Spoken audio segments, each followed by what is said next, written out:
trees of the past, not just giant plants, animals, or humans. Our planet has not always experienced the heavy gravity it has today. In the past, for reasons that have not been explained, such as the hypothesis of the proximity of the moon, or of a giant comet impacting our Earth, or an enormous spacecraft, this gravity has been considerably dismissed, diminished. The consequences: giant animals, giant plants, giant humanoids.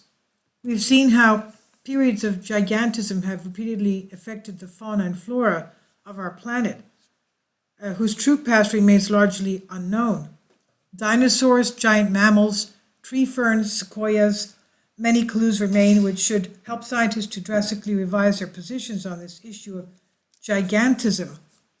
Giant bones are and have been regularly discovered, but advertising them on major issues remains very discreet. And even worse, the respectable Smithsonian Institute would have been guilty of destroying evidence. Many bones of giants, the ancient giants, deemed too embarrassing, would have been destroyed purely and simply at the beginning of the last century. Terrible loss for science, which nevertheless congratulates itself on it and satisfies that it does not have to disavow itself and to rewrite page by page the false history of our planet that has been stubbornly rehearsed for ages. And there are those who belong to those who think that all this is done intentionally. Now, the giant sequoia reaches a size that is already respectable, but it's nothing compared to other supposed vestiges of gigantism, such as the one following here, which has been defraying the chronicle for several years.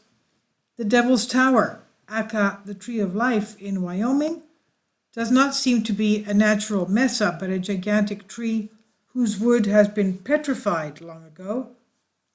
We have many places in the world that have petrified wood. They've turned into rocks. Now, an immense root network would have been discovered at its base. He says, I've gone through the web. Graham Hancock and other reliable researchers do share this information, but no one confirms a reliable source. So doubt remains. This is what Xavier Séguin writes. This is from Eden Saga, and I'll leave a link below for you.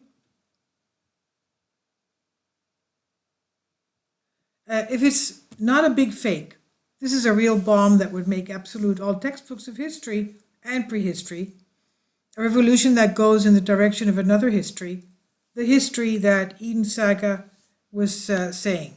Now, this new discovery could change history. A huge, startling discovery has been made at the Devil's Tower in Wyoming. Scientists from the Wyoming State Parks Department were conducting photographic seismic readings below the tower when they discovered an incredibly large petrified root system below the tower. So there you go. They've discovered large petrified root system. The Parks Department released a statement saying, quote, "We have discovered what looks like a giant root system stemming from the base of the Devil's Tower. The root system has been measured at 4 miles deep and 7 miles wide.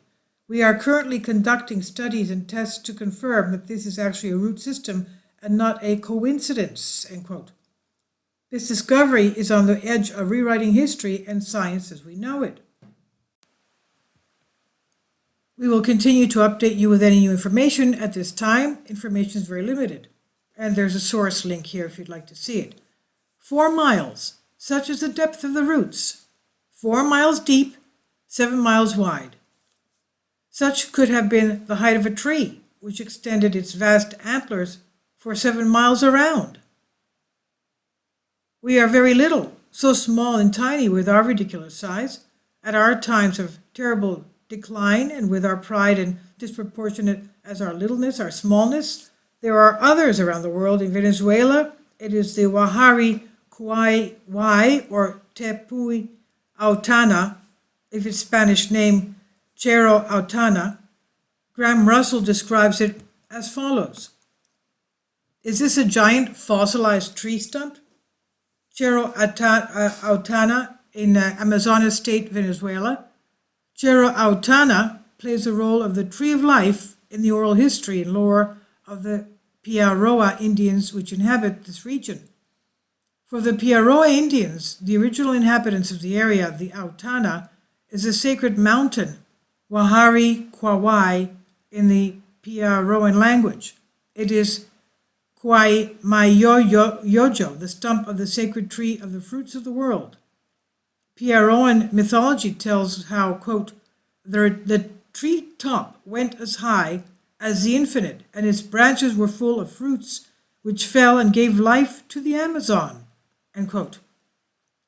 One day, Wahari, a god, and his nephew Ruaye, which had been transformed into Lapa, the Quiniculus Paca, cut down the tree to get all the fruits at once. Ruaye gnawed on the base until the tree fell. That's the legend. Now, here's a testimony of an eminent truth seeker, my friend Julie Ryder, based in Montana, USA. She is a specialist in megaliths and Amerindian traditions.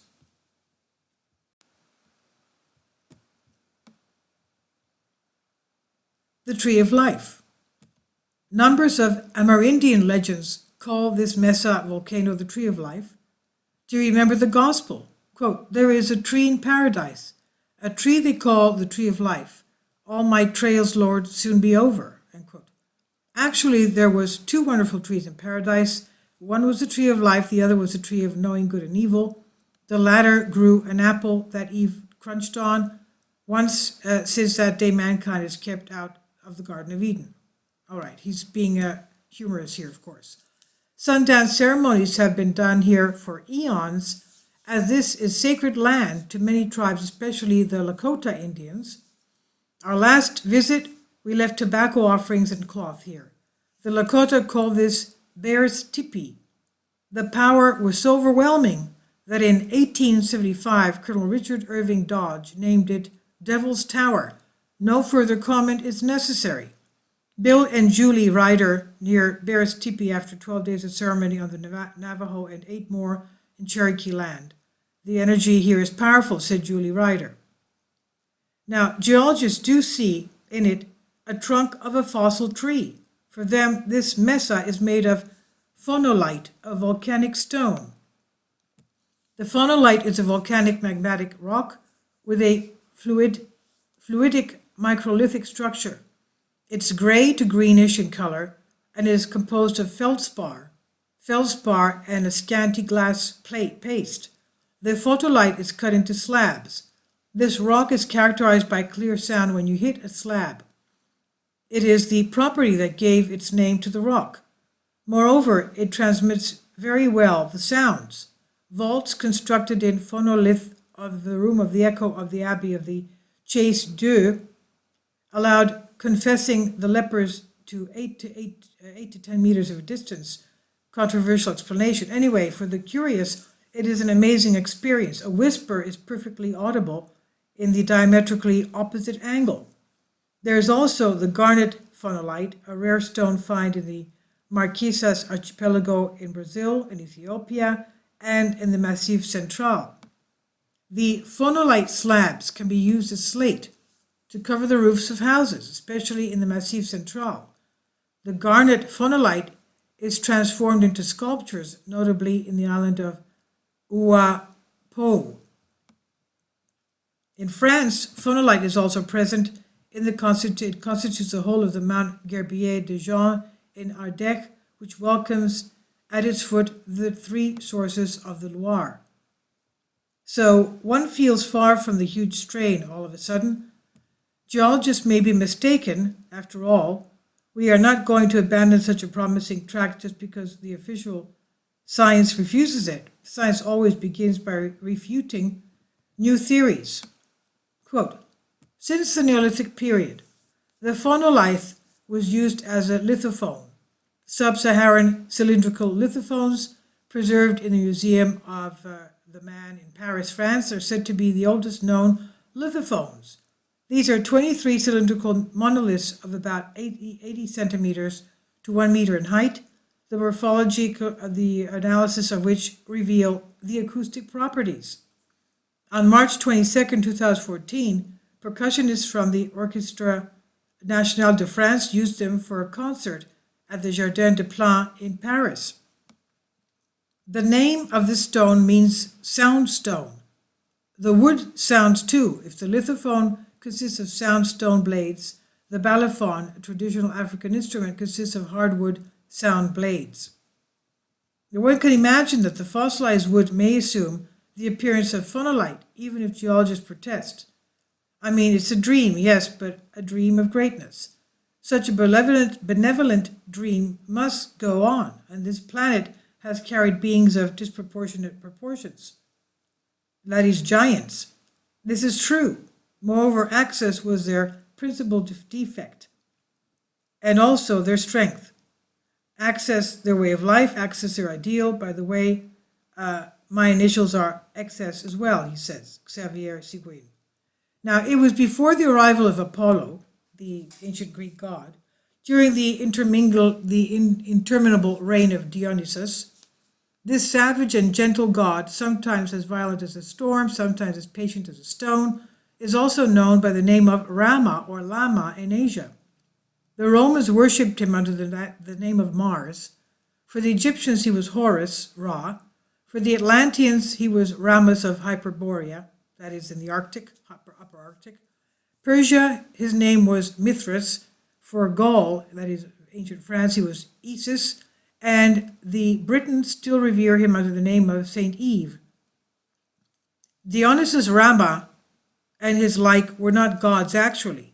These humans looked a bit like us. They belonged to the previous humanity. They were huge. They were giants. They were much bigger, stronger, and smarter than we were. They descended from the gigantic Cyclops, the masters of lightning and terraformers of our wild world. Superhumans possibly, gods impossibly. This is on Eden Saga by Xavier Séguin. Please leave your comments. I think this is fascinating that they actually did find petrified root systems underneath this cut-off, ancient-looking tree stump in Wyoming, Devil's Tower.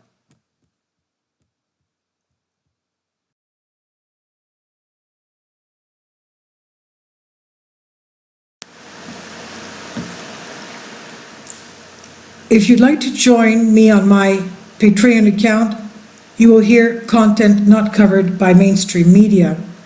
These riveting stories will be based on my research, and I will state my opinions and give my personal insight on diverse and controversial subjects and world events not covered by mainstream media, and not supported by YouTube guidelines. So whatever I have on my Patreon, most of those will not be on my YouTube channel. Please consider becoming a member today. More of the most significant and important videos will be on my Patreon channel. Your support helps me to continue my research and keeps this YouTube channel alive. And we depend on your support, your generous charity, because we help economically challenged families here in Athens, Greece, in Kapota, and we also help the young generation with university tuition and the community around our church. Thank you.